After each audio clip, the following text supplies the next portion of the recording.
Hey, everybody. Welcome to the You Are an Artist launch day live stream. It's really, really great to see you all here. And, I hope this finds all of you safe and healthy and doing what you can to get through this time. Throughout the evening, I really encourage you to write your questions and comments. In the comment area of the live stream, I'd really like to hear from you. And this book is a really bright spot in an otherwise dark time for me. And I really hope that it can be a bright spot for you guys. I have put links in the description for where you can buy the book. Of course, you don't have to buy the book. I know a lot of people are hurting right now, psychologically and economically. And there are a lot of resources online that you can access for free, including this channel, which has a ton of resources and assignments and things that are always there for you and free. But if you'd like to buy the book, there are links in the description. And I especially want to call your attention to bookshop.org, which is a place where you can find local booksellers where you can access the book. And also don't forget to contact your local library. You can always ask them if they can stock the book if they don't already in its regular physical format or in ebook or audiobook form. So please look out for it. Tonight, I'm going to be welcoming a lot of artists. This week, I'm going to be welcoming several of the artists who are included in the book. And tonight, I'm very excited to be welcoming a few of them, whom I'll introduce in a bit. But the book is titled You Are an Artist because I think that you are one as soon as you start making things. And it is a book of 53 assignments that were gathered in the course of making this YouTube series. I traveled around asking artists from all over the country and outside of the country as well to come up with an assignment that is in some way based on their way of working and to share that with you. So the assignment is just a prompt. It's a place to start. And the assignments in this book are hugely varied. You don't have to have special paint or canvas. A lot of them are things that you can do with the contents of your recycling bin or trash can or things that you just happen to have around or old t-shirts or bed sheets. And I hope that some of these might be something that you can pull from and rely on now and in the future. I think that we have a visitor, I think. Hello.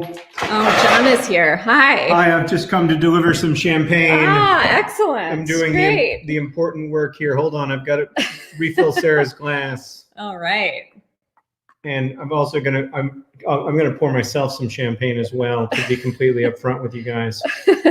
You deserve it, John. Thanks. I did nothing to make this book happen. No, that is not true. You have been a supporter throughout the whole thing. That's very kind. Thank you. So thank you. Congratulations. Cheers, and cheers to you guys. Cheers. The art assignment community deserves huge credit for everything that's happened on this channel. Yeah. Because the art assignments wouldn't have happened if you guys hadn't done them. Yeah. So the book offers 40 assignments that do exist in video form in some way, and then it has a bunch of new assignments as well. So it has some things that art assignment community members might be familiar with, but presented in a new way. And lots of art historical context too. I wanted to ask you a couple questions that we've gotten from chat before I leave again to allow you to host the live stream much better than I could ever do it. Oh God. Do you recommend doing the assignments in order in the book, or can we just pick and choose and move around? No, I think you should totally pick and choose and move around. I tried to come up with some sort of a coherent order for them, or put them in groups or categories or something like that. And then a lot of them are so overlapped that I really hope that you'll just sort of explore and sort of dip into the book and dip out and find things that interest you, and maybe like tab the ones that you want to do sooner or the ones that you want to do later. For me, I get like an idea planted in my head and then I have to think about it for a while, and I sort of like brew on it for a few days or months, or even a couple years in some cases, before I figure out which ones I want to do. Yeah, I read the whole book through, and then after reading the whole book through, thought like, well, which ones do I want to do first? Like, what really stands out to me, or like, what can I do with my current skill set? And that's where I started. One other question. But there is a great section in the back, called categories. That does put them into like something, if a category, like if you're more interested in sculptural assignments, sculpture-based, or portraits, or sound-based assignments, or writing-based assignments. So with kids. With friends. Like, one of the cool things about doing art assignments in general, not just from this book, is when you can use them as a path to deepen friendship, or a path to collaboration. Especially right now, like if you make something and someone else is making something at the same time, and then you can, if not physically get together, virtually get together and feel that, feel like, well, this is what I did and this is what I did, and it becomes a big conversation, and it just feels like a deeper connection, I think, than a lot of what we get right now. So those are the questions. Oh, and then the last question I wanted to ask you. Hey, does the book have color pages? Oh yeah, it does. It does. I mean, I couldn't show. I just opened to a black and white artwork. Ha ha ha. Yeah, but it does have color. It does have lots of color images. That was like a critical thing for me, and it's kind of lightweight too, which is a pet peeve of mine. Is art books that are like so heavy you can't really carry them around. This is a great new assignment called Thoughts, Opinions, Hopes, Fears, Etc. by Jillian Waring that I'm very excited about. It's really good. It's a good one. I'm gonna leave. Thanks for stopping by. I'll be back with champagne whenever you need it. Okay, great. So before whoa, sorry, John, that was loud. That was ice. That was the champagne in an ice bucket. So the reason why I wrote this book is because I really wanted to share with you the breadth of art activity happening today. There are so many different ways of making art, and you have to find your own way. But by trying on the ways of working by other artists, I hope that you can find something that works for you, or try out one thing and then mix it with another and take it in your own direction. And that's definitely something that our first special guests tonight do brilliantly. I'm welcoming two members of the performing arts organization Bang on a Can. They both have independent careers, but often work together through Bang on a Can. Julia Wolf is a composer and 2016 MacArthur Fellow, and Mark Stewart is a multi-instrumentalist, that is quite a mouthful, singer, composer, and instrument designer. He really makes these amazing handmade instruments, which is a really good activity that you might try while you're stuck at home. They each do amazing, outstanding work. And the only reason why they are available tonight is because their many gigs have been canceled or put on hold or delayed, like a lot of our lives right now. So I'm really grateful to them for joining us and for talking with me about the assignment that they came up with a few years ago. And I want to hear sort of where they are now, what they're up to, and I'm looking forward to seeing them. Okay. Oh, hello. Hi, Julia. Hi, Mark. Thanks for joining. Hi, Sarah. Hi, Julia. Hey, Mark. So first of all, I would love to hear from each of you. Maybe Julia, you can start. How are you doing? What are you supposed to be doing right now? And what are you actually doing? Well, I usually am in my studio writing music, so I can still do that. Although, it's quite a time to be creating, but I think it's wonderful time to create. It's very therapeutic, and it still connects me to my musicians. We were going to be traveling to all kinds of fun places. Mark and I going to Washington, D.C. to hear one of my pieces, Anthracite Fields, among many other performances that I'm sure Mark has in addition to Bang in a Can. So, but I was very lucky. A friend gave me their home to stay in with my family, and that's where I am. And thinking about everyone who's struggling, and wishing everyone well, and hoping we get past this in one piece. Yeah, same here. Mark, what about you? Where are you, and what would you be doing, or what should you be doing right now had this not all happened? I have to say, honestly, I've lost track of what I should be doing. But I certainly can tell you where I am. I'm in North Adams, Massachusetts, where I last saw you, Sarah. That's right. That's right. My wife and I were just fell in love with the people and the place. And Banging a Can, of course, we've been here every July since 2002 in partnership with the Massachusetts Museum of Contemporary Art, and doing our Festival of New Music every summer. So we did something about our love. We bought a house up here, and we're leaning north more and more. We still spend a lot of time in Brooklyn, but this is the place. This is where we feel the most centered and creative. And I'm looking out the window here at my barn, which is filled with sound makers. And I've brought a few of them in. Actually, full disclosure, these come from the kitchen. And so the idea is, I think what we're going to do tonight is Julie and I are going to help people. We're going to have this is an orchestra that's in every single home. So, I want to echo Julia's words that this is a time when we all are experiencing a different version of precisely the same thing. We are all in this together, and the unity that I feel at moments like this, these virtual meetings, is remarkable. And I hope that as a nation we can truly make the most of that unity, our shared situation, and get past it together. Well, before we get into music making, I did want to ask, I mean, I think with you all are used to collaborating with many different people around the world. How often were you collaborating virtually before this all began, and how has it been going since it began for you?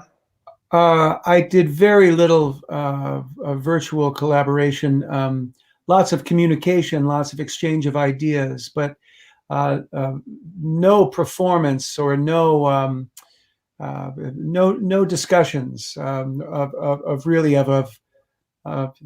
I can remember. And now, of course, I think every other day I'm involved in one project or another, and have been part of creating a few of them as well. So we're all trying to be who we are in this in this particular season, and I think there's a lot of fantastic information and art that is available. And I wish it wasn't on such a small screen, but hey, but I'll take it any way I can get it. Yeah. Well, you can always, if some people can cast this kind of thing onto a bigger screen, Mark. That's right. That's right.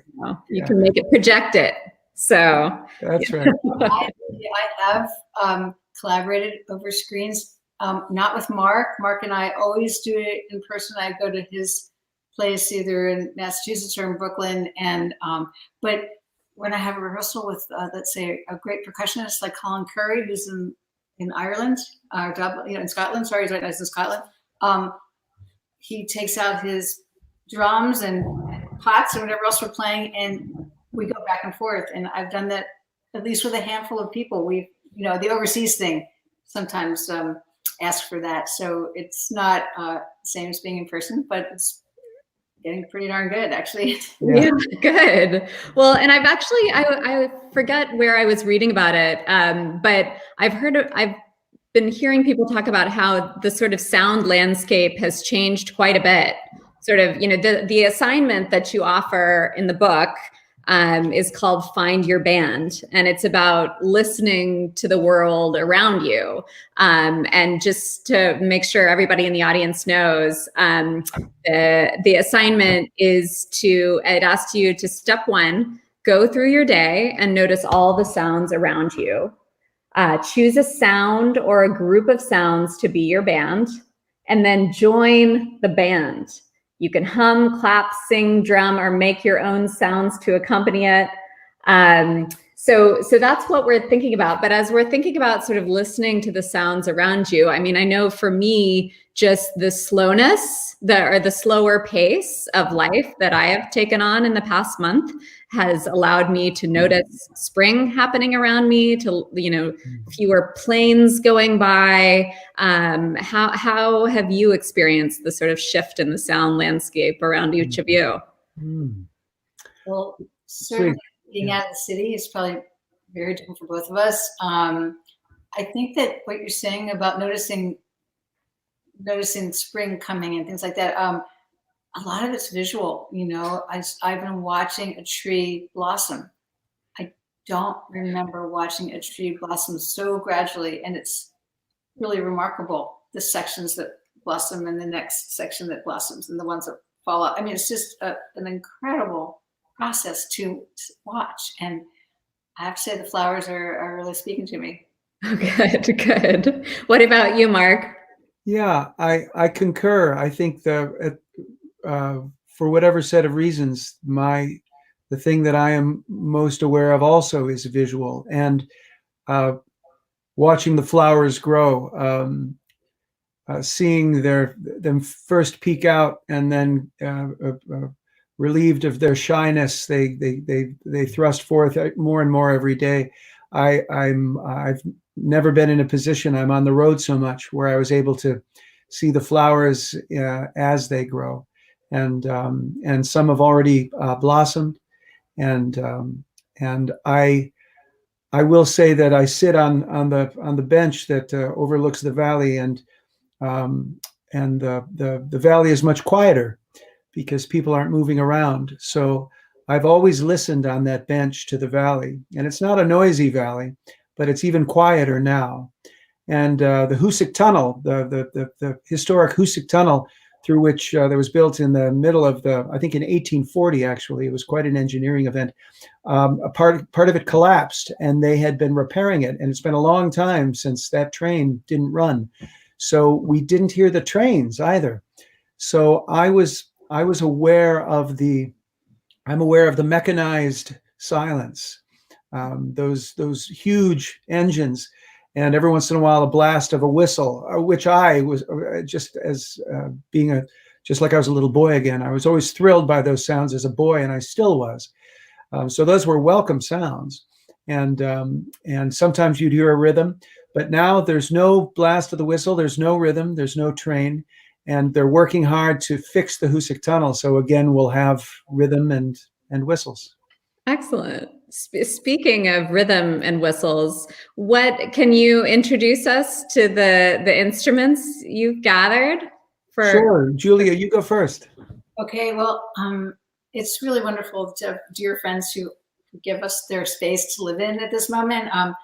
I have 2 paintbrushes, which I don't usually hold. I'm more likely to hold drumsticks or chopsticks or something. They're quite beautiful with paint spattered all over them, very thin ones. And I have these wonderful mugs from up near where you are, Mark. The Bennington Potters up there make these wonderful speckled yellow mugs, and they've got a really wonderful, really nice little sound to them. Probably one of my favorites. Let's see if I can do it. This is a really nice bottle of olive oil. Can you guys hear that? Yeah. Yeah. It's getting through. Let's see. We hear it, Julia. Nice. So it's about half full olive oil. And then we've got some really nice, kind of like a guiro, but it's an ice cube tray. Let's see, I don't want the brush side, I want the stick side. So, just really nice.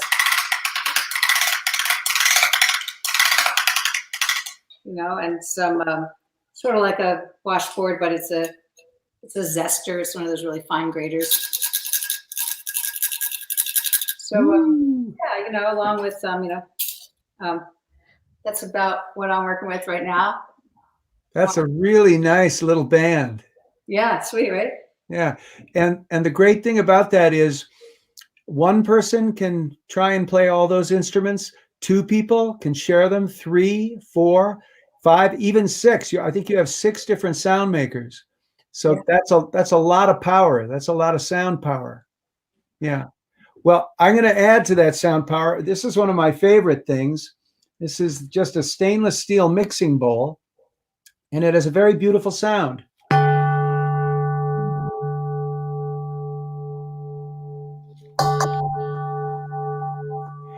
And there's a neat thing I like to do. Let's see if we can do it over the, don't know if it'll transfer, but I hit the bowl, and then I go right up to it with my mouth, and I kind of go wah, wah, wah, but I don't say wah. I just mouth that sound. And sometimes you can hear the overtones of the bowl make the wah, wah sound. Let's see if you all can hear it.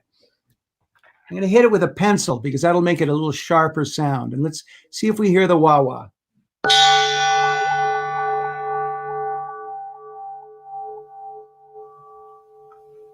Oh, yeah. You hear the wah, wah? One more time.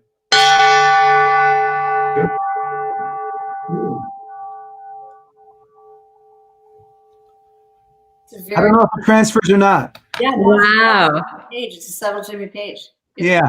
When you're right here doing it, it's quite extraordinary. Give it a try at home. It's really fun. Every stainless steel bowl is a beautiful instrument. I've never found a dud. So, and if you find a dud, use the dud. So then the other thing that's really fun is to put water in the bowl. And I'm going to do that a little later because I have my wine bottles tuned precisely and I don't want them to go out of tune. So later on, remind me and I'll show you the water trick. That's a really fun thing, water in the bowl. You've probably discovered it if you've helped your parents washing the dishes. And if you haven't helped your parents washing the dishes, I suggest you do so tonight. Good tip. Okay, then the next instrument is this is my wife Karen's homemade granola, and then it's in an old ice cream jar, but you can use beans or popcorn or anything at all that's in a little jar, and you don't want it to be too full. This is about half full. Let's see if I can, there, you can kind of see it there. Yeah, my light isn't as good as yours. And then it's just a shaker, really.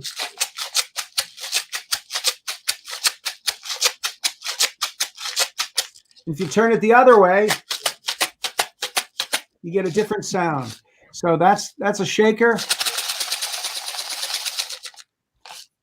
And that can be beans or popcorn or granola or just about anything that you got in a jar, except for strawberry jam. Doesn't work very well. Then I have 3 bottles, and I tuned them because, full disclosure, Julie and I were able to speak and choose a song. And so I tuned these bottles for our song. And it just so happens that the bowl is in tune, I think.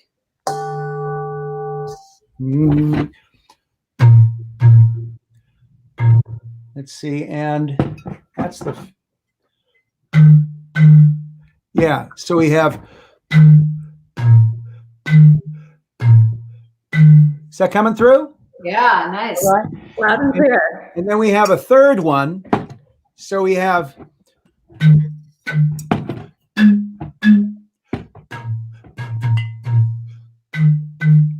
so you can pour water into a bottle, any bottle. These are 2 wine bottles and a kombucha bottle. And I don't think the health-giving effects of the kombucha will be present when played as a musical instrument. But I would, you can fill the bottles until you get a sound you like. And that's what I did tonight. And I got these 3 sounds. So I have 3 bottles, a stainless steel mixing bowl, and a jar of granola. So what inspired, are you guys going to work from a sound that inspired you? Or are you going to, you mentioned that you decided on a song. Well, you know, the difficulty, if we, it's kind of, the relationship to the assignment is a found object. And we talked with each other, and we thought, what does everybody have? Everyone's got a kitchen, and what's in everybody's kitchen? That's what we decided. Find your band. Under these circumstances, it's a little more limited. Yeah, find your band in the kitchen. Yeah. I wanted to mention to everybody that we really do invite and encourage your response to this assignment, and to post it to Instagram, Twitter, Facebook with the hashtag #YouAreAnArtist, so we can see it. We would really love for you to find your band, even if you are alone in your apartment or wherever you live, to listen to the world around you, to find something and assemble instruments from your kitchen or whatever you've got, to make your own music. Because you know what, if you're alone, you don't have to be embarrassed, right? And even if you're together, you don't have to be embarrassed. Maybe you, Mark Stewart, or making homemade music means never having to say you're sorry. Is that a cross stitch in your house? That's a paraphrase from that movie Love Story. Right. Okay, great. So how should we begin? Well, I think that we have some latency issues. I'm not sure if Julia and I are going to be able to actually play together because the speed of sound. Maybe that's okay. We'll be echoey, a little hockety. Yeah, a little hockety thing. Yeah. Actually, everybody could. This is a song that belongs to everybody. It does. So, sung by one of our heroes, and so we welcome everyone to sing along. Yeah. With your and to the degree that it's not together, enjoy the not togetherness. Okay. So let's see. We'll get a little groove going, maybe. Yeah. So whoever's got the ball.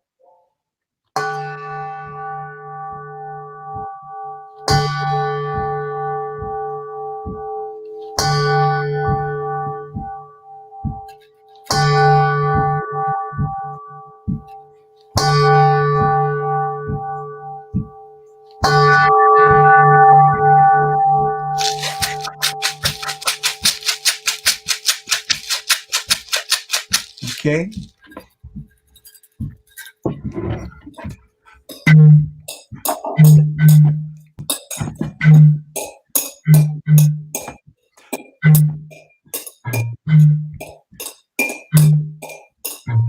This land is your land. This land is my land. From California to the New York Isle, the Redwood Falls to the Gulf Stream wall. This land made for you and me. As I was walking that ribbon of highway, I saw above me that endless skyway. I saw below me that golden valley. This land for me. This land is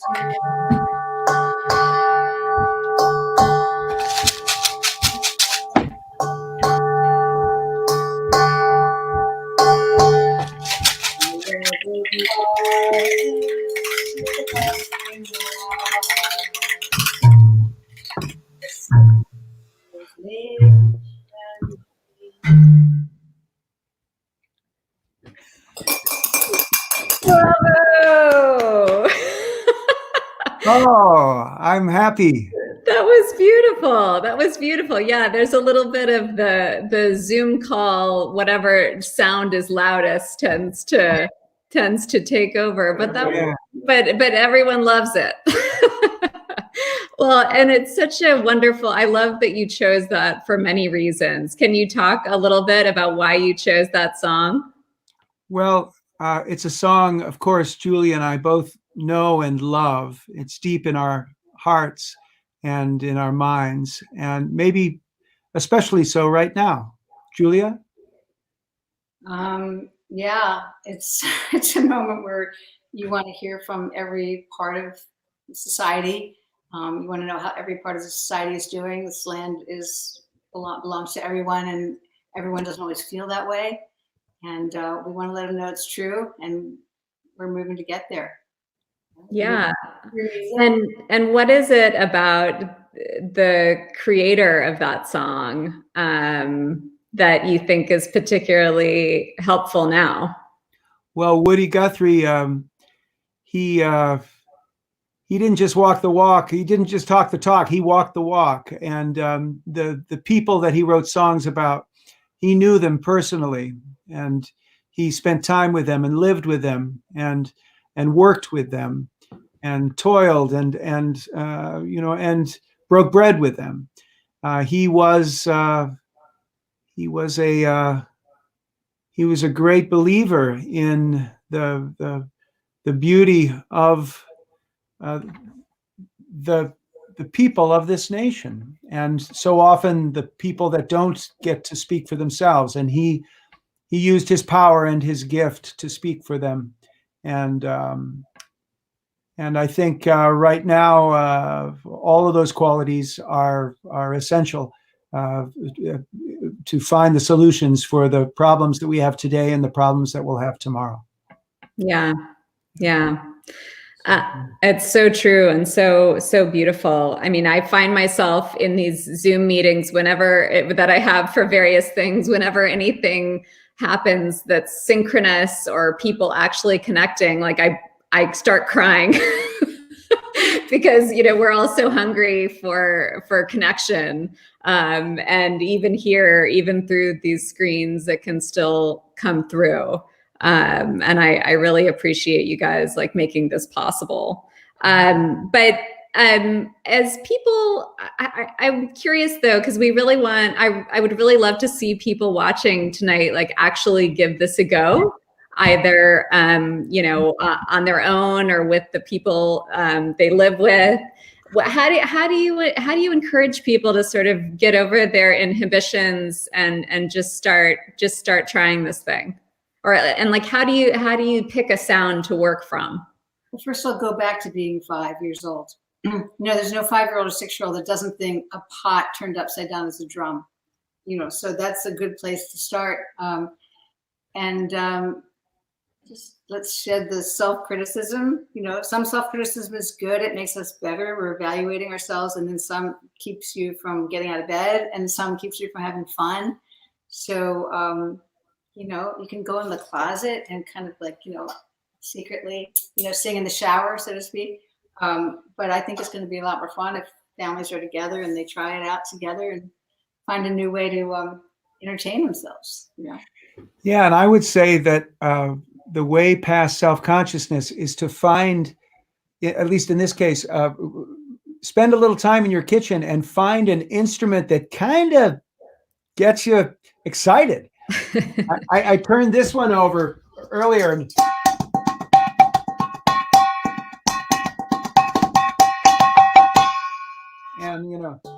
this one was really getting me excited. Now I do get excited, perhaps more than the average bear about sound, but I will say, spend a little time in your kitchen and find something that is cool, and then start seeing what it does. Just mess around. What does it do? Don't try and make it do something it doesn't do. See what it does. And as soon as you figure that out, see what you do with what it does. And music tends to occur under those circumstances. And if everybody in the household is doing that, some people are going to find 5 things they're crazy about right away. And then other people, it might take them a moment before they find that really nice old Quaker Oats box with a few oats in it, that's both a drum and a shaker. Who knows? Yeah. That's what I'd say. Find something you dig Okay, great. And then, usually, I like to say that, curiosity is the mother of delight, so be curious. Yeah. And who knows, you may delight yourself. Yeah, you're not killing the cat. No, curiosity didn't kill the cat. It provided the cat with hours of entertainment. That's right. So Julia, before we go, are any of the instruments that you've devised tonight particularly exciting to you?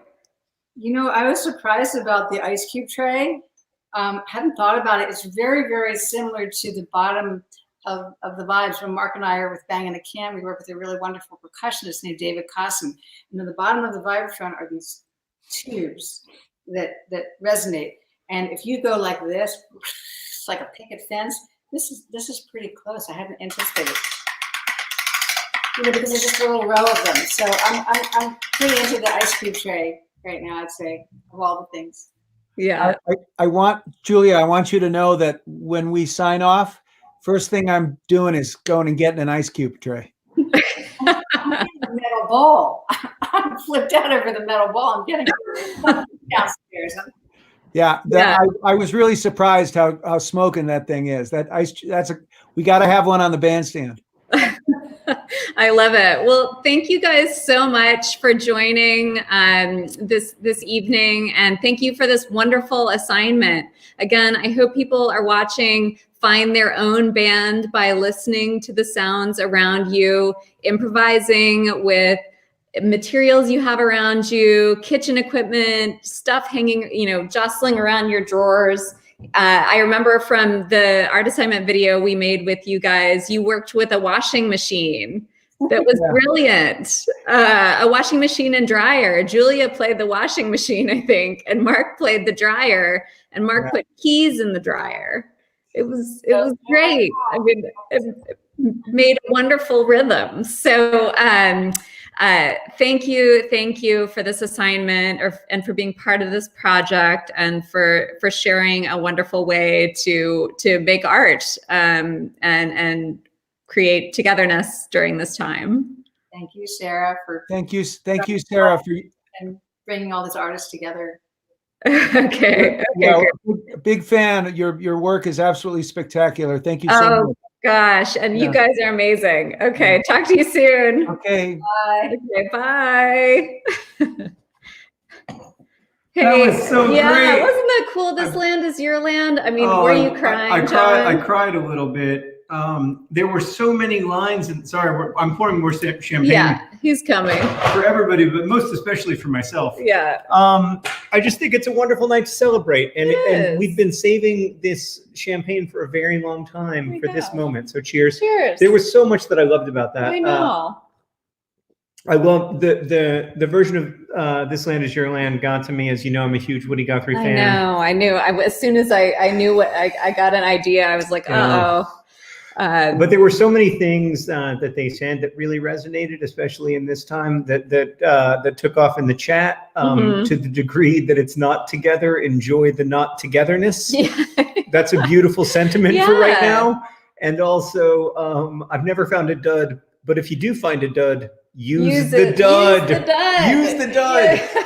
So hashtag use the dud exploded across the chat. I love it. Which was a delight to see. Yeah. And that bowl was amazing. Oh, it was beautiful. But really all of the instruments were so good. Yeah. It was a reminder that, and this is something I take away from every chapter in your book, that it is as much about how you pay attention. Like the thing that keeps us from awe and from wonder and from like being in the presence of the magic of the universe it is not so much that it's not there, but that we don't know how to pay attention to it. Well, and that's what I love about this assignment. This assignment and so many, because it makes you pay attention to the sounds you hear during the day. But even, just through the course of working on this book and the series, I have all of these assignments sort of floating around in the back of my head. And it's not like I'm consciously making art every day or trying to, but like every time I'm just looking at the first assignment is by the artist Kim Beck, and it's called Surface Test. And she has made a lot of rubbings of asphalt and the ground. And you can see here, it's a beautiful image, and it's even more beautiful in person when you're seeing it.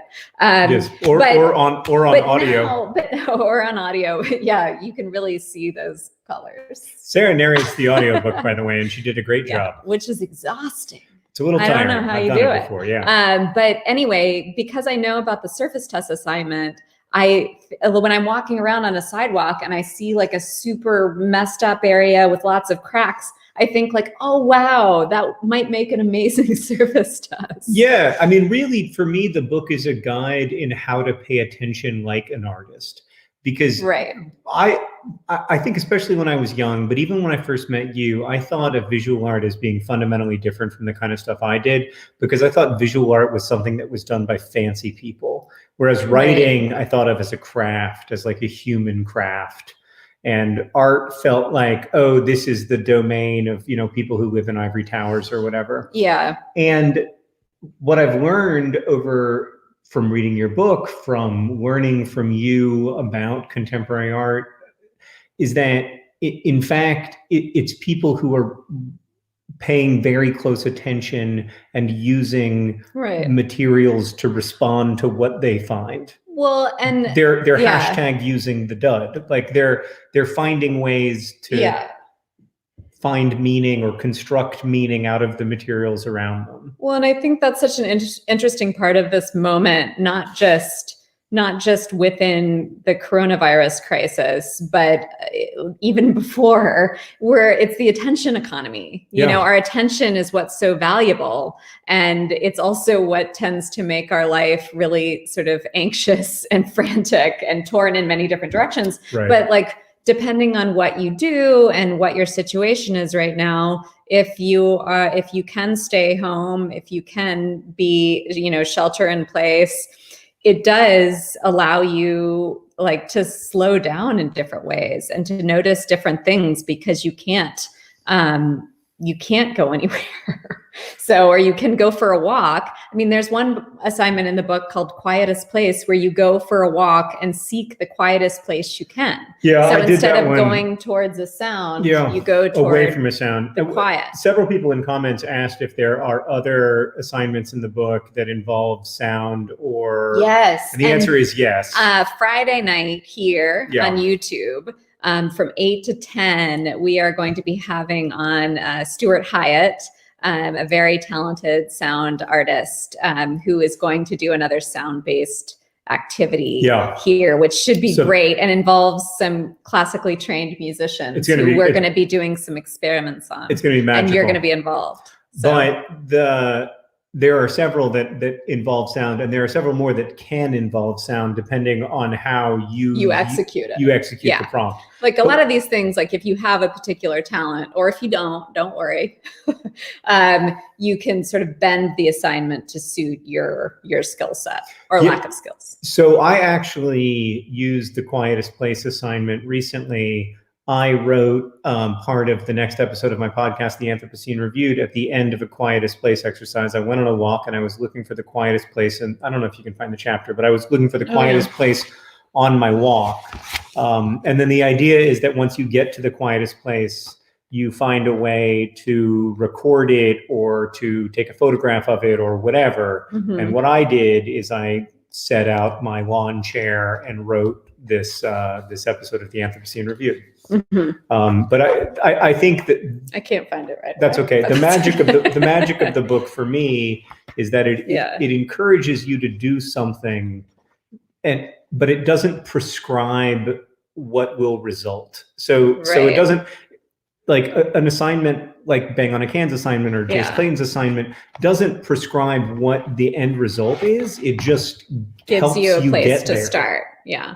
Are there any assignments, John, I'm wondering, that you would never do? Because like Bang on a Can's assignment, I have tried it. Mark Olson, who directs the art assignment and helped me create all of the assignment videos. Thank you to you, Mark, for being there. By the way, I think Kim Beck is here. Yeah, I think she is. Hi, Kim. Hi, Kim. She came up with the surface test assignment. She did the first assignment in the book. It's so good, and it will make you look at surfaces differently for the rest of your life. But Mark and I, in working together, would hear a sound and then be like, oh, you know, in my old office, I had the air conditioners of the building above my office, and it used to drive me mad. But it's all about reframing it. And when it would get like, it would reach a fever pitch, I'd then start sort of singing to it to myself in an attempt to work through the madness. Yeah. I have found that one very helpful because the Bang on a Can assignment has also called to me, it is called to mind the many times when I'm hearing sound, but I don't think that I'm hearing sound because I'm not paying attention. Which is a reminder to me of I need some more information there. So like right now, if we actually were to be completely quiet, there would still be sound. Right? Yes. There would be the rustling of those lemon trees. There would be sound in here. We could probably hear our children watching Trolls World Tour for the third time since it came out on Friday. And thankfully, we're just inside the rental window. So we've kind of scammed the folks at DreamWorks. They didn't think we could watch this movie 7 times in 48 hours, but they were wrong. Yeah. But it's a reminder to me that like I've been saying, like it's mostly about how you pay attention. And when you pay attention, you always hear something. When I was trying to do that quietest place thing to write the Anthropocene Reviewed, I found that like there was always still sound. Yeah. Because there's never not sound. Well, and I also, just to call your attention to some of the other assignments in the book, we've got proposals. There's a great art assignment video about this one by Peter Liversidge. Some of them are very seemingly narrowly prescribed, but one of his proposals is, I propose to invite the reader of this proposal to dress as their parents. Or I propose that the person reading this proposal should imagine that their feet are in a mountain stream. And that's a wonderful idea because you can't not do it. You can't not imagine your feet in a mountain stream. But I remember when we first issued this assignment, one person made an illustration of their feet in a mountain stream. And another person wrote an account of what they thought it would feel like. Yeah. So there's 2 very different ways to do it, or you could just do it, or you could go document yourself putting your feet in a mountain stream if you can get to one. Right. But so that's sort of a way that you can really make these what you want them to be. And we are still looking out for where you post these things. There is a great Facebook group called the Art Assignment Extra Credit that you can join, and it's a community of people who talk about art, but also post their responses to art assignments. But also if you respond to the assignments on Instagram or Twitter and include the hashtag #YouAreAnArtist, we will look out for those and repost. And also if you follow those tags, you can see other people's responses too. So, yeah. It's a wonderful community, and it's across a lot of platforms. So whatever you're most comfortable using, use that hashtag, and you'll find other people who are using it, and through that you can make friends. Lots of people have made friends over the years through the art assignment. Yeah, it's true. Yeah. It's true, because our first assignment was Meet in the Middle, and it invited you to pick a friend or someone you'd like to know a lot better and trust, and figure out the exact geographical midpoint between where the 2 of you live. And then pick a date and a time, and then you meet there. Yeah. And you don't correspond. You don't say hey, I'm running 5 minutes late or whatever. No, you have to do it. You got to be there on time. Yeah.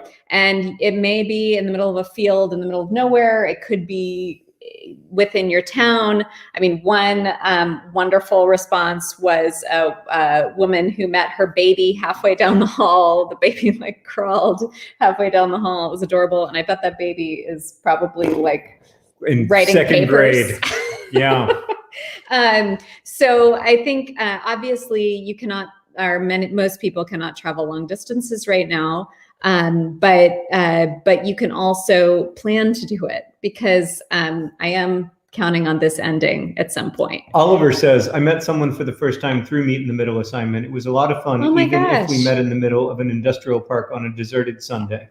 Well, that's the cool thing about Meet in the Middle, is that you figure out the strange, you go to these places, these in-between places that are non-destinations that you make a destination. Yeah, I mean, so much of our lives, we think about like, this is the destination, or like, this is what music sounds like, or, you know, like to go to the Caribbean is better than to go to an industrial park, or to listen to this music is better than to listen to that music. And one of the things I like about the art assignments in this book is that a lot of them ask you to pay attention and call your attention to the fact that like beauty and meaning can be constructed in lots of different places, and how we are paying attention is largely up to us. Like that's something that Woody Guthrie, as Bang on a Can was saying, that Woody Guthrie was so good at. Like that Woody Guthrie made his, you know, he didn't. The music was with the audience. Right. You went to a concert and you were part of the band. And not only that, but he really listened to the people he was writing songs about. So there was never a hint of condescension in his work. There's a great, like his song, Tom Joad, one of my all-time favorite songs. There's a bit that goes, wherever little children are hungry and cry, wherever people ain't free, wherever men are fighting for their rights, that's where I'm going to be. Mm-hmm. And so a lot of it is about where you position your attention. And that's over and over and over again, reading this book, I kept coming back to that. Yeah, I just saw in the comments, Maria Gaspar, a Chicago-based artist whose assignment is in the book. And she did this wonderful assignment called Body in Place, which does have you, you don't have to leave your home, but actually this is quite resonant during this time. Are you ready to hear it? Super resonant. Number 1, choose a location that is visible to you, but seemingly invisible to others. Yeah. Which right now could be your home. 2, think about the location and what it represents. 3, use your body to make an intervention, creating a new story of that location, and document your intervention. So, you know, for Maria Gaspar, like one of the image that we chose to illustrate this concept is how she has put herself into a mural near where she lives. But, you know, I actually joked with our friend Rosiana Hals Rojas, who posted an image to Instagram this week of her covered in a bed sheet completely, sort of in her bedroom. And I was like, Rosiana, you've totally done an art assignment unintentionally. And she very astutely observed that she knew she was an artist after all. Yeah, that's one of my favorite assignments. I mean, I have a lot of favorite assignments in the book, but you that's know one of what? my favorite favorites. It's time to get excited for our next guest. Oh, we have to get excited for our next guest. Are you ready? Should I leave again? No, I think you should stay. Okay. Or do you guys want him to leave? I was good. I answer more comments when I leave, but I think it's up to you. Okay. So I'll be here regardless, laughing in the background. So tonight you're going to get to hear from one of the Guerrilla Girls who created an assignment for the book. And the Guerrilla Girls are an international group of feminist art activists, feminist activist artists. And they wear gorilla masks for anonymity to keep the focus on the work that they're doing instead of who they are. And since forming in 1985, here you can see some images of their earliest work. They've used facts, humor, and sometimes outrageous visuals to expose gender and ethnic bias, as well as corruption in politics, art, film, and pop culture. So they focus on the art world, but they also focus outside into the rest of the world as well. They do this through street-based projects, like you saw, posters, billboards, stickers, museum exhibitions, and interventions of many kinds all over the world. And they look for the sort of understory. They look for what's not necessarily visible. And they bring out these sort of facts that are findable, but not necessarily obvious. So like here is an ongoing billboard series. I think this was last updated in 2012 or 2013, do women have to be naked to get into the Metropolitan Museum? Less than 4% of the artists in the modern art section are women, but 76 of the nudes are female. So they call themselves the conscience of the art world. And they came up with a wonderful assignment for the book and for the series. And tonight we are going to hear from one of the members of the Guerrilla Girls. They each take on a pseudonym of a dead female artist.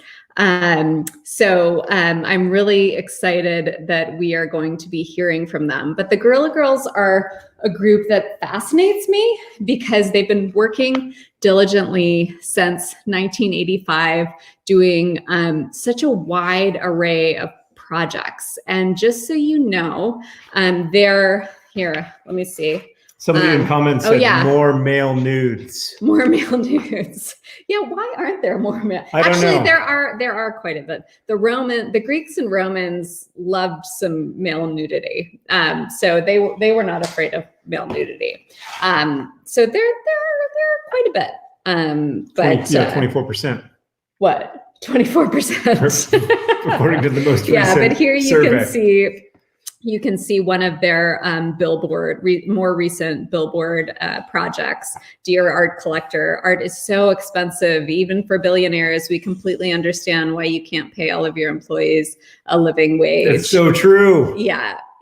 So, these are what they do is use humor to kind of provoke a conversation and to raise questions. So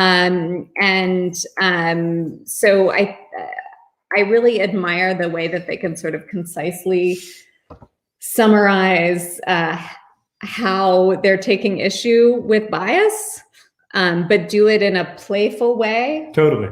That makes you think, that sort of starts a discussion rather than closes it down. Yeah, and it's the challenge of being confrontational, and their art assignment is about how do you complain effectively, right? And that's a great creative complaining. Creative complaining, yeah. Because to me, that one of the big challenges is how do you complain in a world with so much injustice, in a world where in a world that is defined by injustice much more than it's defined by anything else. How do you complain in a way that's both creatively and, here's another image, both creatively significant, but also compelling? Right. And, metrics sometimes don't carry weight and other times they do. And I think that the Guerrilla Girls are often really good at sort of picking statistics and metrics that help you see a picture. Yes. They help you measure progress.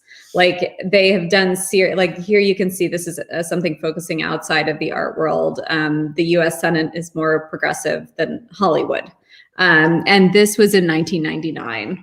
But then they updated it. To say that it's now actually more worse. Right. And so we think of the US Senate as being this sort of conservative place, this conservative institution, and of Hollywood being this bastion of progressiveness, but Sarah and I have seen up close how that's not always the case, and how a lot of times women directors don't get the same opportunities that male directors get. Right.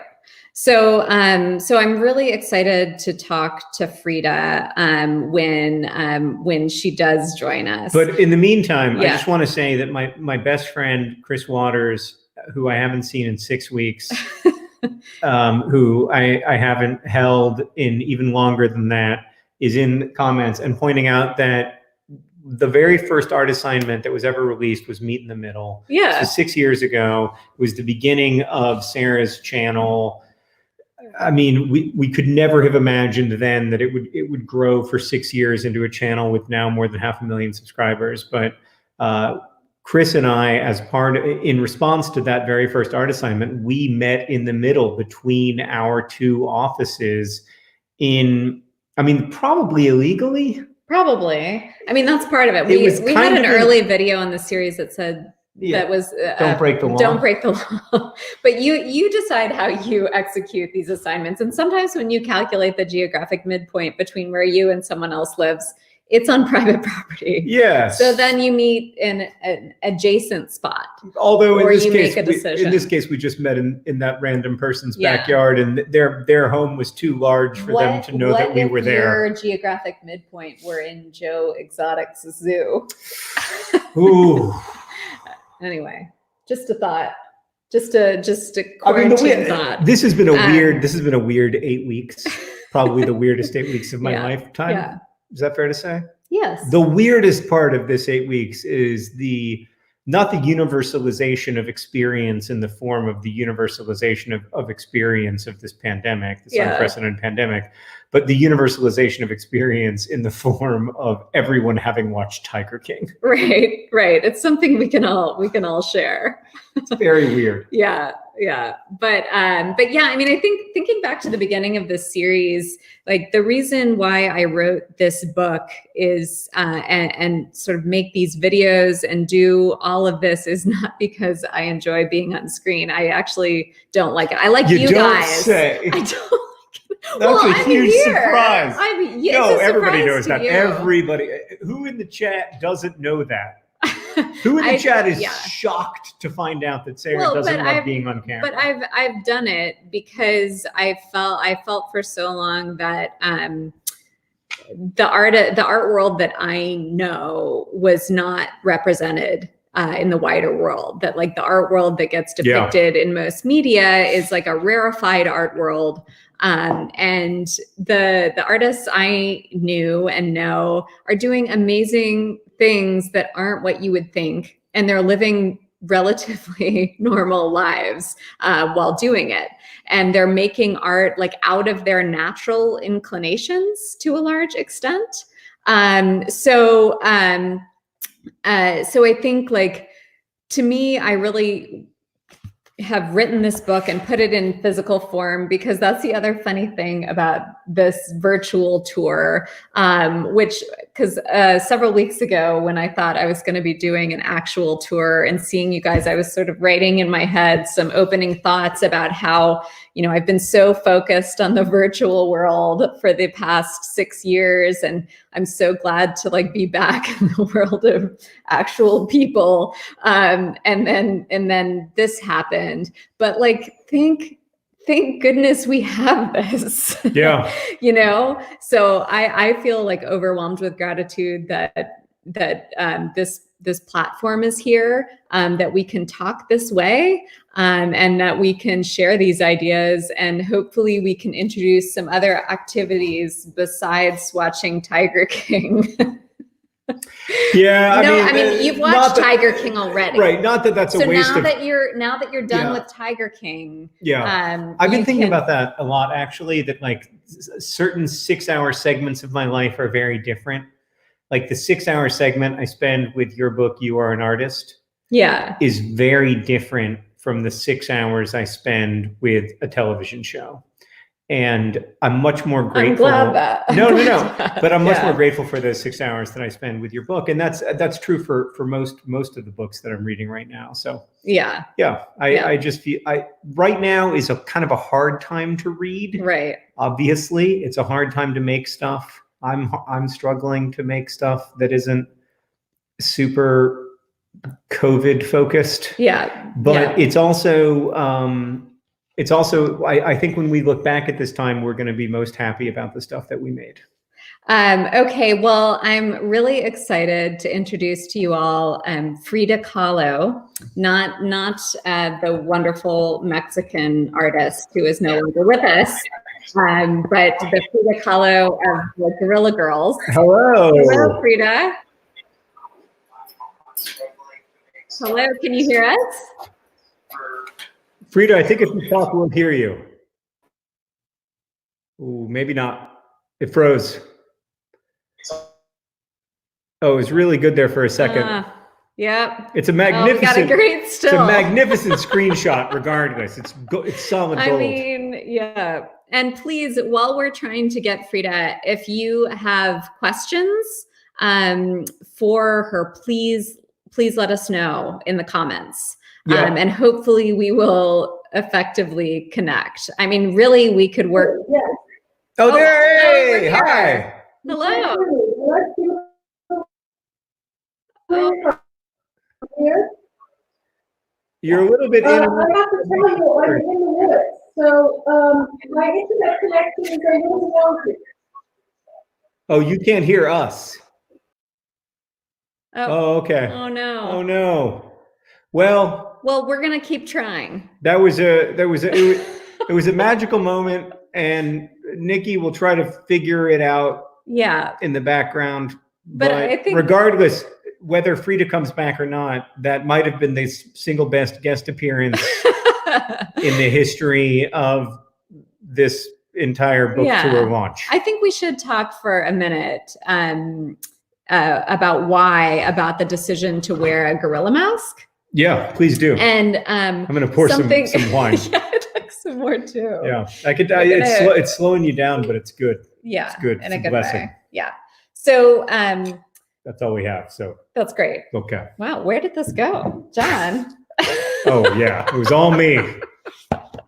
So I'd like to see some stats on where it went. So I share this in the book, but Frida once explained that if you're in a situation where you're a little afraid to speak up, put a mask on. You won't believe what comes out of your mouth. Yeah. And I really I find their decision to wear masks in doing their work really interesting because so much media attention is personal. Right. Like so-and-so is publishing a book and this is what their living room looks like. And so it is a way in, and I like to read those articles too, but I also think it's a wonderful choice to, like, when people write about the Guerrilla Girls, it's actually not a lot of conjecture about who they are or who they might be. They talk about the issues. Which right, it's a stark contrast to like the MTV Cribs or Architectural Digest, this is my home, right, open door policy. It's a way of saying this is not about me as an individual, which is really lovely. Because all of the celebrities who are doing those house tours are promoting a movie or a show or an event, and I don't take it against them. It's just it's become so much a part of our we live in such a personality-driven culture, and the Guerrilla Girls' response to that has been very countercultural. And sometimes when you respond counterculturally to a big cultural phenomenon, you can be really successful that way. Yeah. But I also think it in the end, it's what makes it so compelling is that they lay bare the injustice. Right. The structural injustice that is built into the contemporary art world and has been since they started working. Like it hasn't, I mean, you could argue that it's gotten better, but it has, but boy, it hasn't, it's nowhere close. It's nowhere close to equal. Well, and part of that is because a lot of our arts institutions have these collections that it's in their mission to promote, and the collections have built into it like hundreds of years. Yeah, but why is it in their why is it in their mission to promote it? And part of the answer to that is that the people who give millions of dollars to those museums are the people who own lots of artworks by famous mostly white artists. That's right. And so it becomes a little bit of a self. John, what mask, if you did anonymous work, what mask would you wear? I mean, I think one of my great character weaknesses is that I've never done any anonymous work. You're always wearing the John Green mask. Yeah, just the one mask. Yeah. I don't know. I'll have to think about that. It's a great question. That idea. It's a great question. Yeah.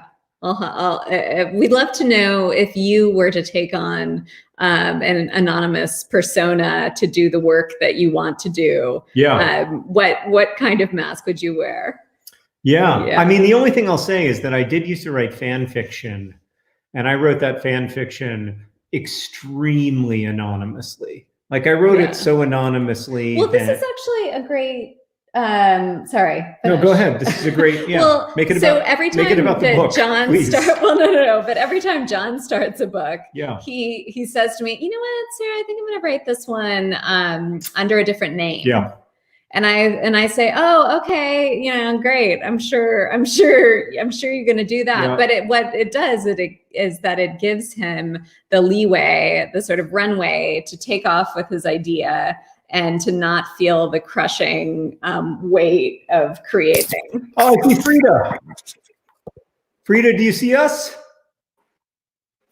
Oh, there was one glorious moment where we heard you moving. You're here?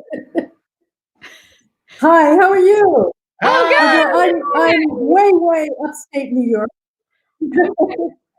where everyone is on the internet tonight. So I guess I just have to get in line. How are you? So Frida, how are you doing? What are you doing right now to stay safe and sane besides being in upstate New York?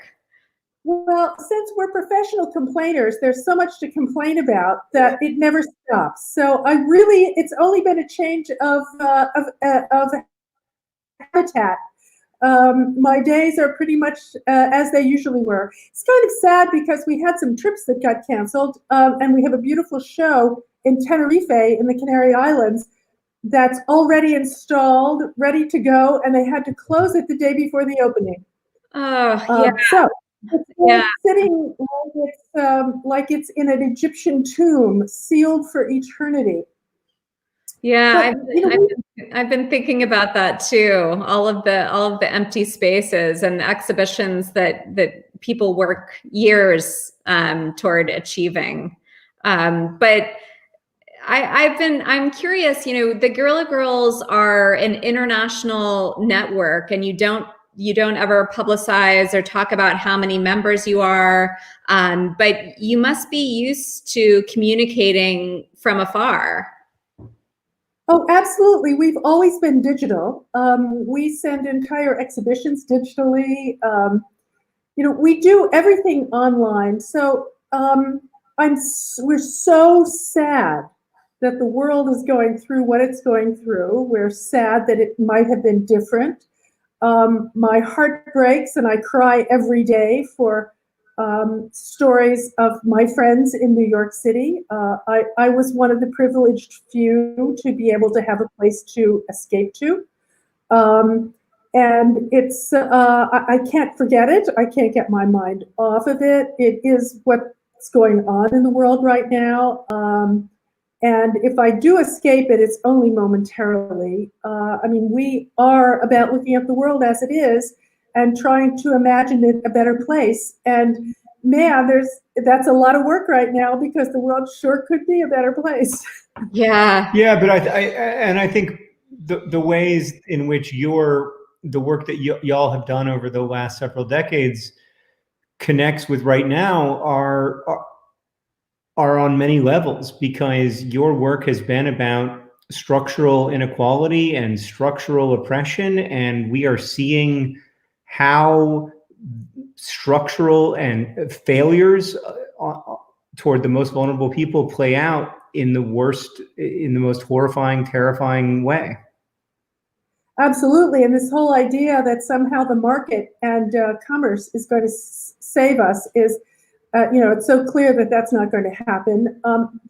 There are a lot of people who are looking, a lot of people on the radical left who are thinking of this as a time when labor can organize, when it's clear that we need a decent healthcare system that isn't based on profit and competition. And also, I think in the museum world, it's so clear now that all of those trustees who are willing to give millions of dollars to a museum to get a room named after them or a directorship named after them are not willing to come through and pay the staff that has just gotten laid off. Museum after museum after museum has laid off their workers because of a $7 or an $8 million deficit. That's nothing to their trustees like Leon. I wonder if it's a coincidence that you cut out the moment you said the name of a billionaire. Uh-oh. Oh. Oh my gosh. Well, that means he's listening to me. So anyway, we're kind of furious about that, and I'm actually furious with the art press because they're talking about it as some the inevitable fact of the economy when it's not. Mm-hmm. Those guys could museums floating if they want their names on the buildings, they want their names on the galleries. They could cough up the salary for people who work the door, who take the tickets, who work in the cafeteria, who keep the place going from day to day. Don't get me started. Well, I wonder if you've been how much you've been thinking about how you all as a group might make work or communicate with audiences about drawing attention to these issues. Well, just as we always have with the website, with Facebook, with Instagram, and also by word of mouth, and also by school curriculums. I'm always amazed.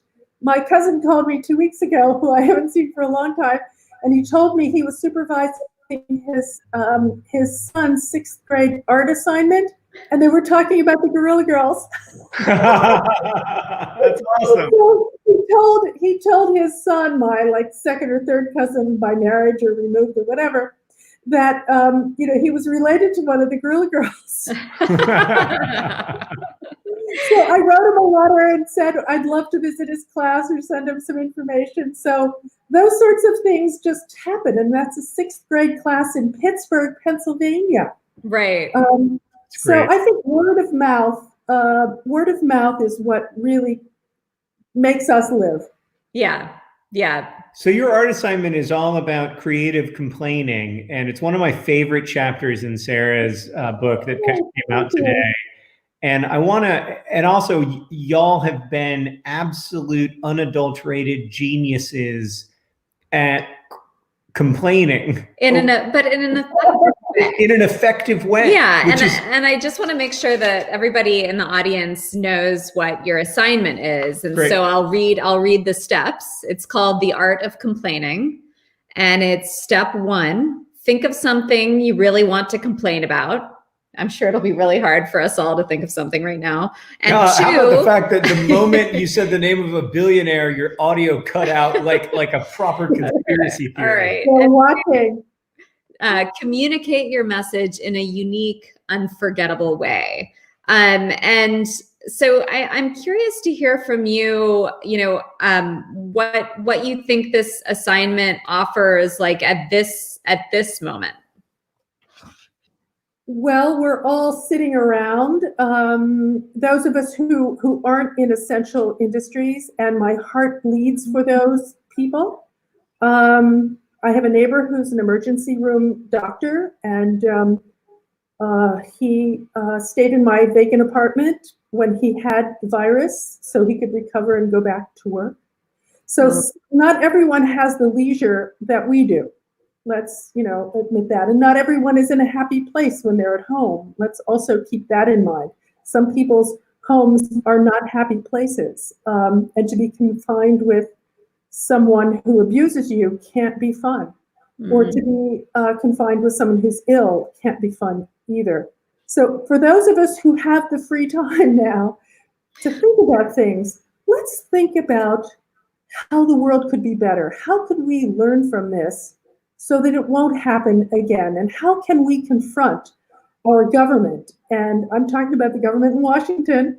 And how can we change that? How can we not just get through this, but get past it and get on to something better? And artists who do try to do unforgettable things, it's their duty to take those talents and figure out a way for that to happen. Mm-hmm. I mean, we're all told that we're unique. We're all told that we're geniuses. Well, let's put our genius pants on and and figure out a way to communicate to the world that it doesn't have to be like this. Yeah.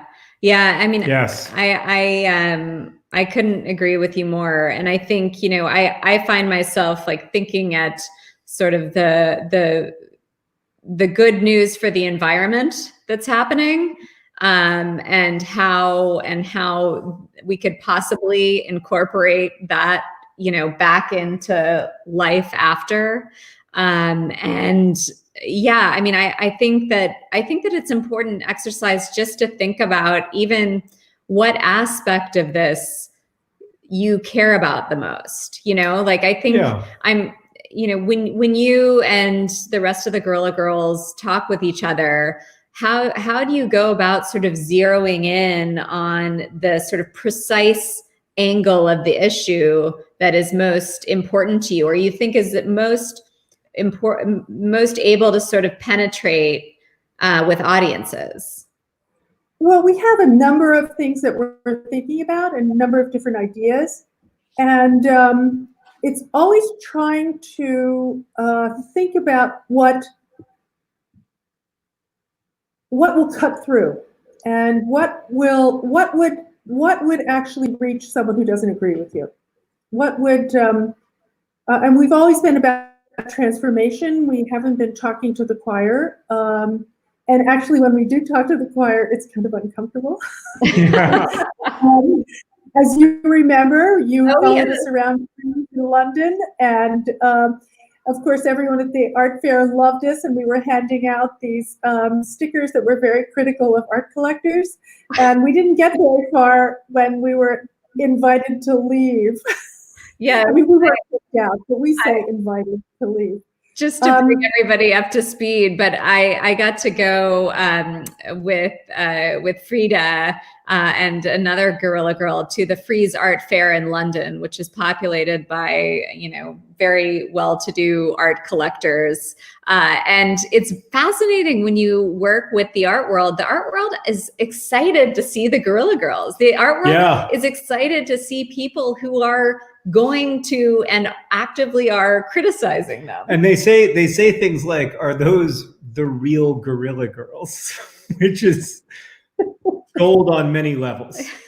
But then the moment that it becomes uncomfortable because you're not preaching to the choir, right? You're gently, or in some cases not gently, pointing out to the choir that like they are participating in deeply flawed, dangerous systems, actively oppressive systems. And then at that point, the choir is like, if you could just, we'd like to invite you to leave. We were handing out stickers that said something like, "Dear art collector, collecting art is so expensive. We completely get why you can't pay all your employees a living wage." You know, that was sort of directed at the Jeff Bezoses of the world.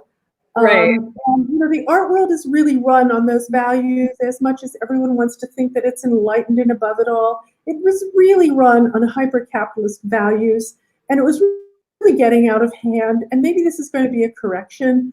I loved reading Fran Lebowitz in The New Yorker when she said, when they said, "Well, what happens to all the institutions and all the art galleries?" She said, "Well, you know, the big art galleries will go away, and who cares? It's the little ones that, you know, that we're going to miss, and they've already been infected by the germ of capitalism." I think this is a way to reset, and you know, we've always done cheap art. We've always sort of been in the production of knowledge. It's interesting. You know, we're sort of thinking about indexing our work and figuring out what categories it all fits into, and they're all categories of information. So I'm really happy to think that we will be remembered not just for, well, of course, for our work, but for the information behind the work, and that you know, we'll be sort of thought of that way. I mean, we don't make pretty things that sit in your living room and make you feel good, and that's fine. I love art that does that, but that's not exactly what we do. And I think this is just a moment, you know, a call to arms, and it's a time that things can change. And we've never really lived in that big fancy art world at all. I mean, we sell $20 posters and $20 which is but we're really proud that that our work might be hanging on many college dormitory rooms and very few art collectors' living rooms. Yeah. Well, and one other question I wanted to ask you is how, humor is such a key part of your work, and I think like it can be really difficult right now in terms of tone to, as we've talked about the sort of the worst, most awful aspects of now. Is it okay to be funny now in trying to reach people? Funny takes lots of different forms. And if humor is like the release of tension, there's a ton of tension right now. And if it's also the way that an oppressed class can mock their oppressor, there's plenty of that now.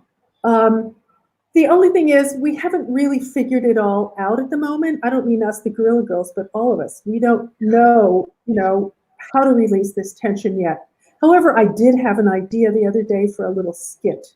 And it came from watching Donald Trump read from a teleprompter at one of his press conferences. And I thought, if he used that voice reading bedtime stories to his kids, they would completely fall asleep.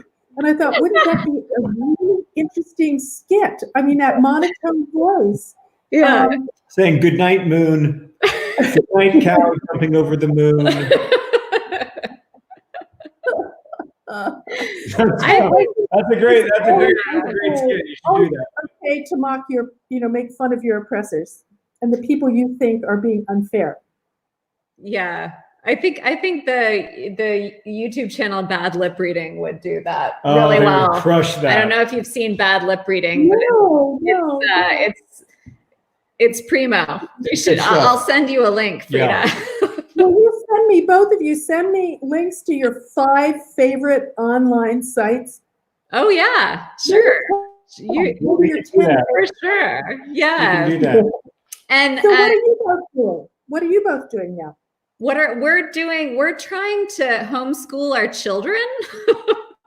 Yeah, that's Sarah and I both work about 4 hours a day because the other 4 hours a day is spent being an elementary school teacher, which we are not equipped to do. Horrible at. I mean, it's a race to see which of us is the worst elementary school teacher. We're both in the bottom 2% of overall possible elementary school teachers. Educators are the most patient people. Oh my God! I mean, and I have want to such talk about respect. the most underpaid professionals in America. Teachers. Teachers, really. Yeah. Remind me again, what grade are your kids in? What grade? We have a 4th grader and a kindergartner. So we're in the thick of it. Yeah. But we're so excited about Sarah's book coming out. I mean, this has been for Sarah. This has been several years of work, and it's such a beautiful book, and we just feel so excited about that. And I'm so excited. I really want to see how our audience of the book and the show tonight figures out a way to complain creatively. So please think about what you want to complain about. Yeah.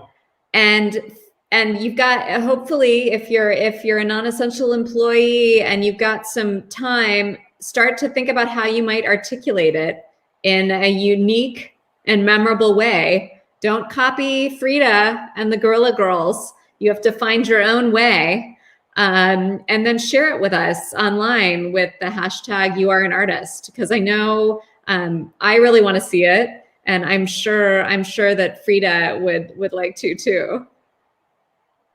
Absolutely. Yeah. And don't forget to have fun. That's really important. You have to be able to laugh at yourself. Okay. So true. Yeah. That's critical. I mean, right now more than ever. Yeah. So let's all try to have fun. Such that we can. Whatever that means. Yeah, whatever that means. Well, thank you so much for joining us tonight, Frida, and overcoming the bandwidth issues. Thank you. It's so nice to see you, to hear your voice. Yeah. It's just such a blessing. Thank you. So have a good night. Yeah, let's do both. Okay. Let's do it again. Yes, let's do it. Thank you. One of my favorite people, by the way. Yeah. Like one of my all-time favorite people. Well, and I think this is such a big this experience of this pandemic. Boy, I hope that's the sound of the kids putting themselves to bed. Yes. Should I go? No. Okay. I think it's fun. It's quiet activity, so it means that everything's fine. Yeah. Everything's fine. Yeah. So now's the time that we really want to hear from you all. Questions you have for me or for John.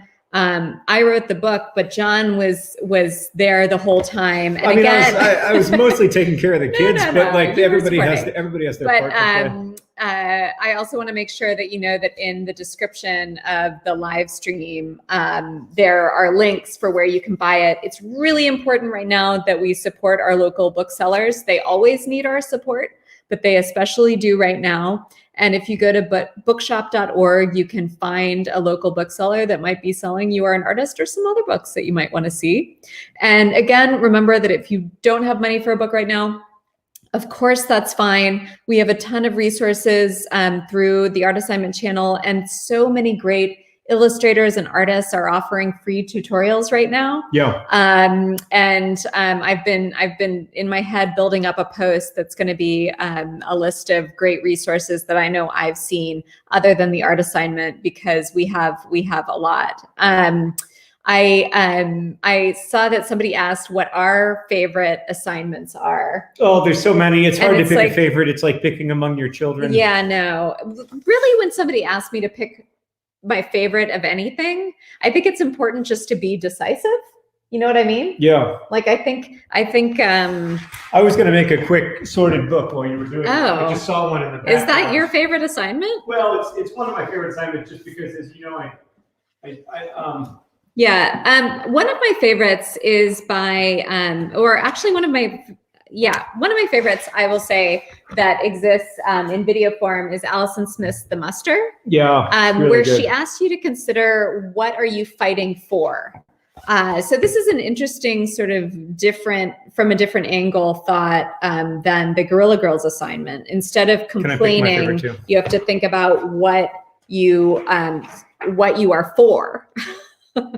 And then fashion a uniform and possibly a manifesto to express what you are fighting for. So that's one of my favorites. One of my favorites is Toyin Odutula's Intimate Indispensable Gift. I'll just let you do the rest of that. Yeah. So it's for this project, the artist made a really extraordinary GIF or GIF, depending on your worldview. But it asks you to think about what is intimate and what is indispensable to you, and then find a way to express that in like the most common, most sort of base version of the internet. Like the one thing that everybody on the internet has been doing since 1992 is making GIFs. Okay, you need that. Yeah. And it's such a brilliant assignment, but then also all of the, Toyin's response to it is incredible. Obviously, it's one of my favorite artworks, but also lots of different people's response to it is wonderful. Can I pick a second favorite? Sure, but can I cut in? Because somebody asked, what are the writing-based assignments? Yeah. And I think several of them can be done that way. Like one of them is to conjure a studio. So to think about what your sort of dream workspace would be or ideal workspace, and then either make it happen or articulate it in some way. But the one Sarah just talked about, the muster, can also be a writing experience. Yeah. Where you write about what you like. Sometimes you can't do are willing to fight for. you can't enact an assignment or play it out if you don't have precisely the materials or the money to do what, you might want to do in your head. Write a proposal for it, like sketch it out, make a plan. And that could even be just as good as the real thing. Sarah, while you answer a wonderful question from Namelhots, what were the art assignments that your mother gave you from the dedication? Oh. And you get ready to answer that. Yeah. I just want to show you I responded to Nina Kachadorian's assignment just now with this. You got to line it up. I'm trying to. It's a little difficult. They're both very heavy. What time is it on the sun? Just kids. It's a poetic version of how I feel right now. Okay. So that is the Sorted Books assignment by Nina Kachadorian. And John and I did that on a live stream on Friday night, which if you haven't seen it, you could join, but it's to sort books to form a kind of portrait, sort book spines and align them to form a portrait of a person. Mary says top 3 assignments from a high school art teacher: measuring history's fake flyer, psychological landscape, lost childhood object, and imaginary friends. That's more than 3, Mary. But those are all really good. I will answer Oliver's question about the assignments my mom gave me. Tom's question. Tom, sorry. It's okay. Sorry. Hi, Tom. But so one thing my mom gave me a lot of art making opportunities when I was a kid, but she always carried with her a little spiral bound notebook and a little pen in her purse. And I remember at various functions, I would get bored and she would open it up and she would draw a scribble and then I'd have to make it into something. And it would always be sort of unintelligible. And then I'd make it into a bunny. You know who's here? Huh? Who? TJ. Hey, TJ. Hey, TJ. Yeah. So the other Another one of my favorite assignments. Yeah, is to become someone else. Oh. Yeah. Zueha and I did that in a Vlogbrothers video. We had a great time. What did you do? I took off my hat. As you know, when I go outside, I wear a hat. I never go outside without a hat. It's like my security blanket. And so I went outside and we walked to Starbucks without a hat. And it was the extent to which I felt like a different person. Like, you know how when I'm outside, my shoulders kind of slouch together and I wear the hat and I kind of keep my face as low to the ground as possible. But without the hat, I was like 6 feet 1 inches tall. I just felt like a different person. That is also one of my favorite assignments in the book. And it really did make me feel like I was becoming someone else. TJ is joining on our Instagram live stream tomorrow night. Yeah. And I'm really looking forward to talking to them about the Become Someone Else assignment there. Because this is really a tour. This is a virtual tour. And she's going to be everywhere. From YouTube to Instagram. Yeah. To YouTube again. It's gonna be wild. We're gonna go to all the places on the internet. Yeah, it's gonna be everywhere. Except for Facebook. It's gonna be everywhere except for Facebook because Sarah doesn't like Facebook. I like the Facebook group. I do too. I just can't do it. But anyway, my mom's assignment to me was so basic, and it's such a good one because that I think about that all the time, like. With our kids making art, they get upset, they mess up. Something doesn't go as they had hoped, or they had a different image in their head, and then you have to make it into something else. And but it's like bang on a can. Bang on a can we're saying earlier. If you find a dud, right, use the dud. Or in the book for the introduction to Bang on a Can's assignment. Mark Stewart told about this story once where he and a group of friends were at a backyard barbecue and somebody's car alarm went off nearby and everybody's just like, oh my God, this is just the worst. And it kept happening. And then Mark's wife improvised a dance, like a flailing dance to the car siren. And so then everybody else started doing it. And then it would go off and it would come on again and they'd all start to do the dance. So they transformed this awful noise into something joyous. Yeah. And I mean, there is an awful noise. Use the dud. Yeah.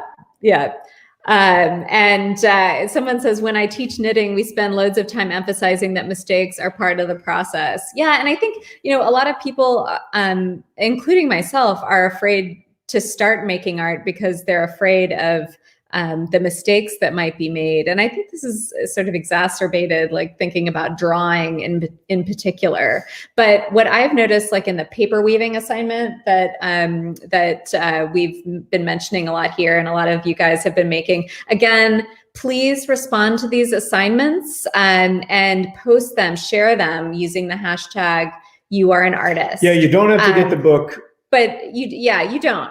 If you'd like to, that's great. But there are a lot of assignments that already exist in this world. And you can also get the book from your library. You can also get the book from the library. I don't want to cut you off, but if your library doesn't stock it, you can ask them. You can ask them. And they'll usually be cool about it. And there are ebook versions, so yes. potentially you don't even have to go to your library. You can just download the ebook for free from your library, or the audiobook. There's also an audiobook which Sarah narrates. It's beautiful. It's very calming. But I brought up the paper weaving assignment because I'll wait till you're done, but then I'm going to flog the book some more. Okay, so the more when I was working on the paper weaving, as I was cutting everything, I kept like messing up and creating uneven strips. But then I was like looking at a couple different weavings, and the perfect ones are much less interesting than the imperfect. Yeah. And I've seen a lot of paper weavings that you all have made where there's all sorts of different shapes and sizes and widths, and the patterns stray in different ways.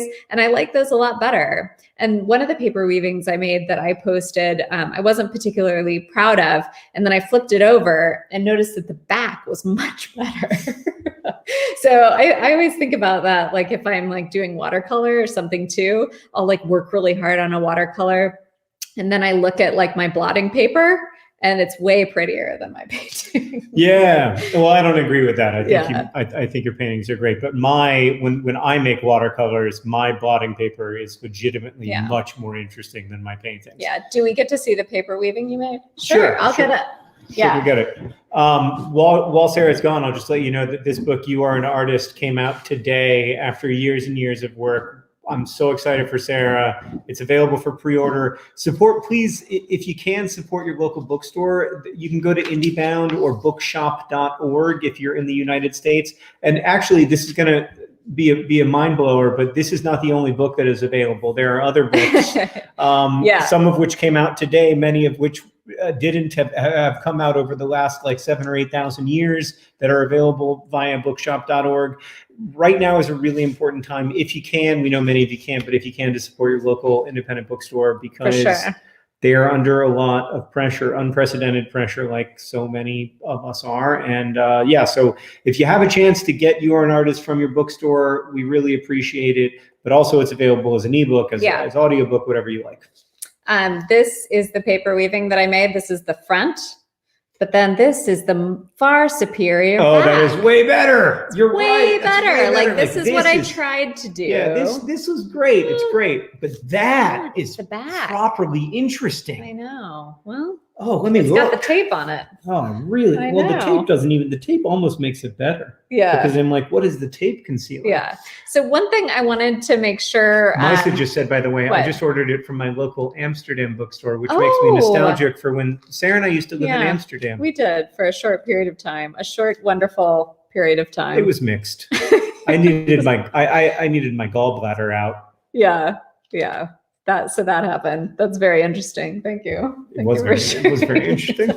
But I think one thing I want to make sure that is known is that like I am promoting this book, and I did write a lot of the words in it, but the ideas came from over 53 artists. Like some of them were collaboratively done. And my goal was to share the work of so many good artists who I know, who I got to know through the course of making this book and making this series. These are the name, like I really wanted to have all of their names on the cover, but then it would have just been a text cover, and it's possible to make that look good. But I want to invite people in to learn about these different ways of making, to learn about their practices. because like I have this channel and I'm sort of the curator of the assignments and my face is here, but I'm doing this because I want to promote their good work and share it with you. And I also really want to share your work. I mentioned at the beginning of this live stream that none of this book could not have happened if you guys didn't watch the show and respond to the art assignments. But that's also true. A reality. That's also true on a literal level, because there are lots of art historical segments of the book where Sarah will offer some art historical context, which I found really helpful, because it's a reminder that all of us who are making anything are making it in an art historical context, whether we're hyper aware of that or not. But there are also throughout the book lots of people whose work is featured in the book who made responses to art assignments. Yeah. And somebody just asked who designed the cover. Thank you for asking. It's an amazing designer by the name of Ben Denzer. And I was actually just thinking today that I should see if he wants to come up with an art assignment for everybody. Well, that's a good idea. Would you like an art assignment from the book cover art assignment? Maybe a book cover related assignment from Ben Denzer? But like, that's the other thing, is that I would really want to leave the assignment up to Ben, because a lot of these, like some of them were made in conversation with the artists and sort of figuring out what could be done with the materials you have on hand, because I really, really, really wanted these assignments to be available for anybody, and using mostly what you have. Like some of these you do have to source some materials, but most of them are things that you can find or get for free or sort of adapt to your circumstances. But a lot of times, if you have a phone, you can do most of them. Yeah, there are a lot that you can do with your phone, a camera, or the internet. There's a lot you can do to create an image without a phone or without a phone camera. But yeah, so, you know, in a lot of these cases, in all of these cases, I reached out to an artist and asked them if they'd like to give an assignment to the audience, and sort of gone down that path with them. And in some cases steered it, and in most cases just sort of went along and sort of helped think about the ways to present it to you. And with the book is very different than the videos. How do you think it's different? Well, it's different in lots of ways. I mean, it expands on the videos. There's also more art historical context, and there's also just more practical tips about how to actually do something. I think you help people along the path a little more.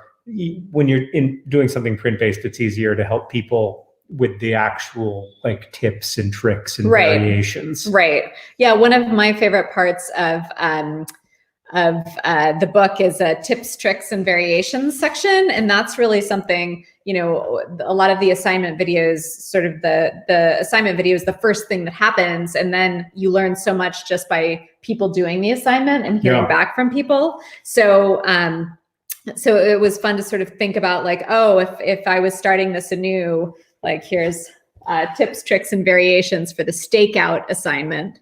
Offered by Deb Sokolow. Oh, that just reminded me though, when you were Deb Sokolow is so good. Yeah. And it was one of the first ones in the but you were one page away. You showed me the page Imaginary Friend by Ji-Young Choi.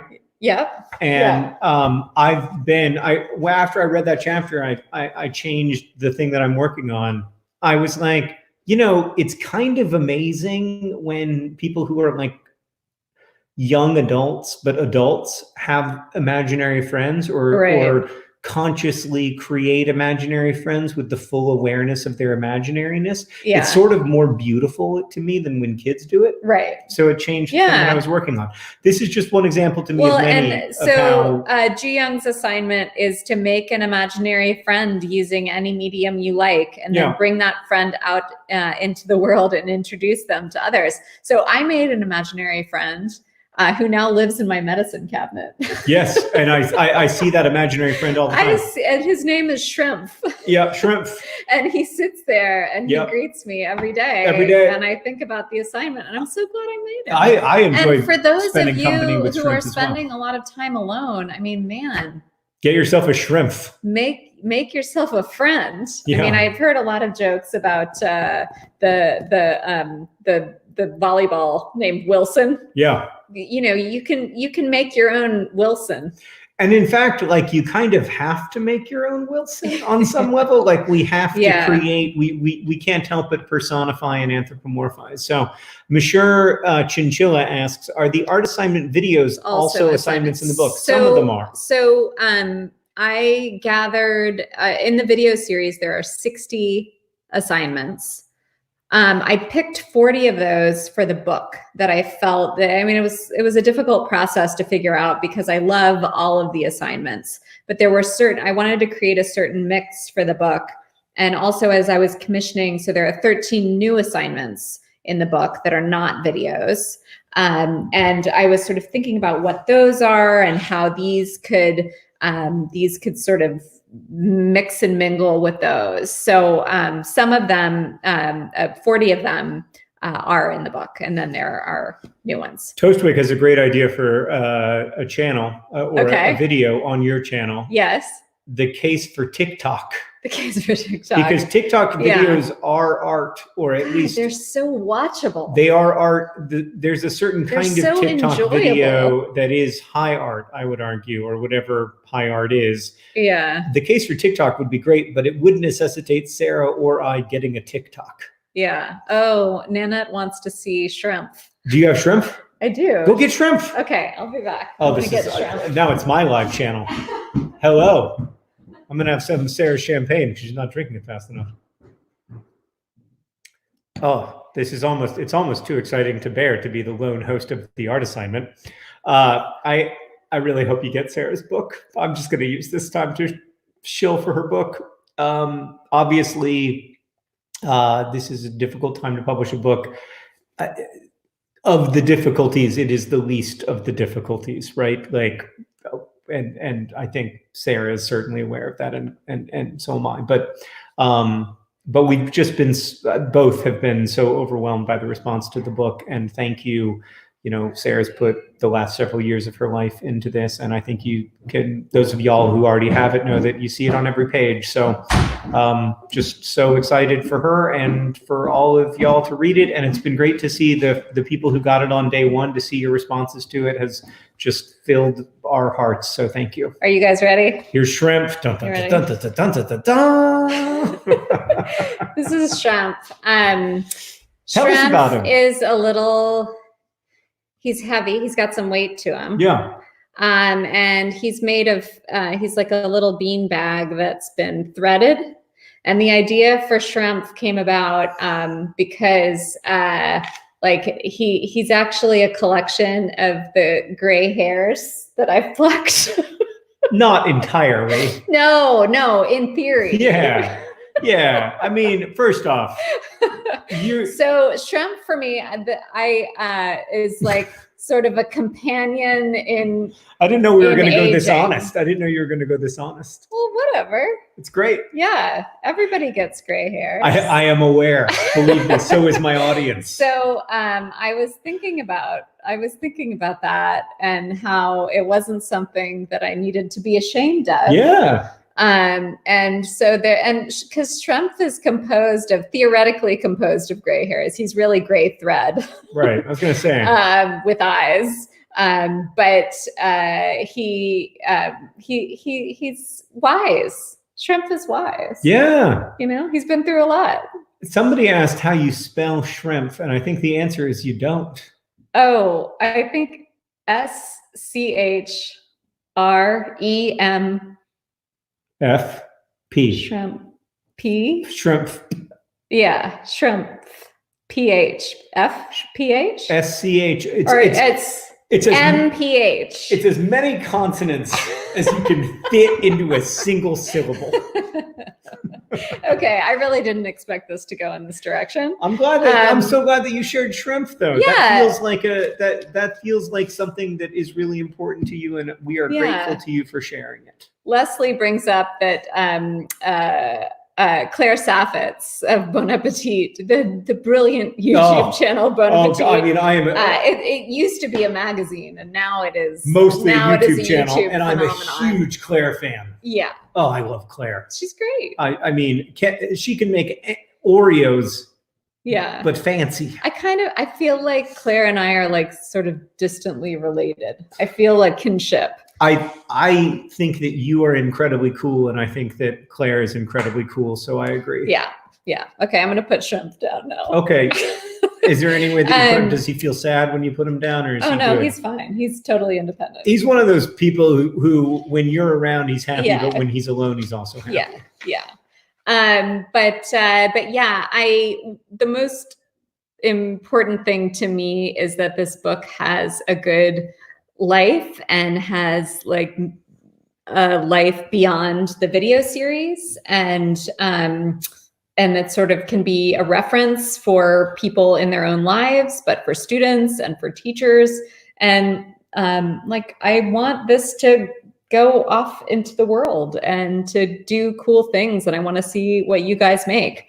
But before we went on the shrimp tangent, I was thinking about how, since I am front facing on this channel, a lot of the people who are behind it and who are behind the book don't necessarily get a shout out. And I really want to make sure, like, not just the artists who have made assignments here for this book, I am so grateful to, but also Mark Olson, who directed all of the art assignment videos and who traveled with me all over the place to meet with a lot of these artists, to take videos with them, to edit them into these beautiful videos, and to give me, like, in the course of making this, I rewatched all of the interview footage that we based the videos on. A lot of the things that didn't make it into the videos, but did make it into anecdotes in the book. So I'm really grateful to Mark for what he's done, and for all of the people who have helped the video series, PBS Digital Studios, who helps us make the art assignment, and who has really sort of made the travel and the video production and the work possible that we do. And also my editor, Meg Leader, and the team at Penguin, who has helped create this wonderful book. And it's really, I wrote Meg today and told her that this book, I couldn't imagine it coming out better. So I'm really just immensely grateful for it. And I'm grateful for you all for joining me tonight. Thank you so much. And I'm also very grateful to my family for seeing this through, because John, in many, many different occasions, allowed me the space and time to go off and get this done. And he knows a thing or two about what it takes to write a book. So thank you. Cheers. Cheers. And I want to say a thanks to everybody who we've worked with at PBS Digital. They've been so helpful and allowed us to make the art assignment over the last 6 years. That's a huge range of producers, from Asante to Leslie to the Mats, and many other people as well, that we feel so lucky to be able to work with.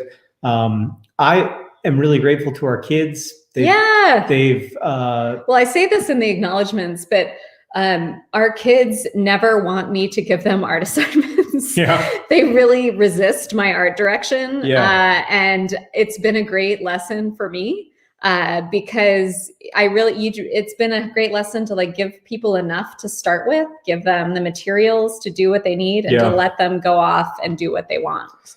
Yeah, and also the art assignment community, the moderators who are moderating in chat tonight, thank you for doing that work, but also thanks to everyone else for making that job relatively easy compared to every other YouTube live stream in the history of the universe. Yes. Oh, and I have to mention, speaking of the YouTube community, is Jenny Leffler, Virginia Leffler, who assisted me in many parts of making this book.